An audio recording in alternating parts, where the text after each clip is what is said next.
అయితే ఆహ్వానంగా ఈరోజు ప్రత్యేక కమిటీ ఒకటి ఉంది. ఆ ఉత్సవ కమిటీ సభ్యులను కలుపుకుని అటు పెద్దాపురంలో ఇటు తెలుగుదేశం పార్టీ నుంచి కానీ బీజేపీ నుంచి జనసేన పార్టీ నుంచి ఉత్సవ కమిటీ ఒకటి ఏర్పాటు చేయడం జరిగింది. ఆ ఉత్సవ కమిటీతో కూడా మంచిగా ఉంటూ ఈవో గారు కూడా ఈ కార్యక్రమాలు ముందుకు తీసుకెళ్తున్నందుకు ఈవో గారికి కూడా ప్రత్యేక అభినందనలు తెలియజేసుకుంటూ ఈ కార్యక్రమాలు మన పెద్దాపురం ఇది మరి మన పెద్దాపురం గ్రూప్ ఏ విధంగా చేస్తా ఉన్నారో అలాగే దాతలు కూడా మరి ముందుకు వచ్చి వచ్చేటువంటి భక్తులకి మనం అన్నప్రసాదాలు అందించాలని పెద్దాపురంలో ఉన్నటువంటి భక్తులందరూ ఒక్కొక్క రోజు ఒక సంఘం పెట్టుకుంటే మనకు నెలలో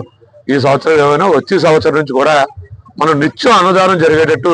మనందరం మన పెద్దాపురంలో ఉన్నటువంటి మనలాంటి అందరూ కూడా భక్తులకు ఇబ్బంది లేకుండా మన అందరం ముందుగానే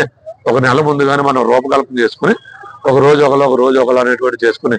భక్తులందరికీ అనునిత్యం అన్నదానం ఉండేలాగా మనం చూసుకోవాలని మనస్ఫూర్తిగా పెద్దాపురం పట్టణ ప్రజలు కూడా కోరుకుంటూ సెలవు తీసుకుంటాం. అయితే ఆహ్వానంగా ఈరోజు ప్రత్యేక కమిటీ ఒకటి ఉంది. ఆ ఉత్సవ కమిటీ సభ్యులను కలుపుకుని అటు పెద్దాపురంలో ఇటు తెలుగుదేశం పార్టీ నుంచి కానీ బీజేపీ నుంచి జనసేన పార్టీ నుంచి ఉత్సవ కమిటీ ఒకటి ఏర్పాటు చేయడం జరిగింది. ఆ ఉత్సవ కమిటీతో కూడా మంచిగా ఉంటూ ఈవో గారు కూడా ఈ కార్యక్రమాలు ముందుకు తీసుకెళ్తున్నందుకు ఈవో గారికి కూడా ప్రత్యేక అభినందనలు తెలియజేసుకుంటూ ఈ కార్యక్రమాలు మన పెద్దాపురం ఇది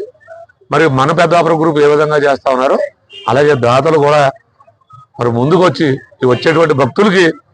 మనం అన్నప్రసాదాలు అందించాలని పెద్దాపురంలో ఉన్నటువంటి భక్తులందరూ ఒక్కొక్క రోజు ఒక సంఘం పెట్టుకుంటే మనకు నెలలో ఈ సంవత్సరం ఏమైనా వచ్చే సంవత్సరం నుంచి కూడా మనం నిత్యం అన్నదానం జరిగేటట్టు మనందరం మన పెద్దాపురంలో ఉన్నటువంటి మనలాంటి అందరూ కూడా భక్తులకు ఇబ్బంది లేకుండా మన అందరం ముందుగానే ఒక నెల ముందుగానే మనం రూపకల్పన చేసుకుని ఒక రోజు ఒకరు అనేటువంటి చేసుకుని భక్తులందరికీ అనునిత్యం అన్నదానం ఉండేలాగా మనం చూసుకోవాలని మనస్ఫూర్తిగా పెద్దాపురం పట్టణ ప్రజలు కూడా కోరుకుంటూ సెలవు తీసుకుంటాం.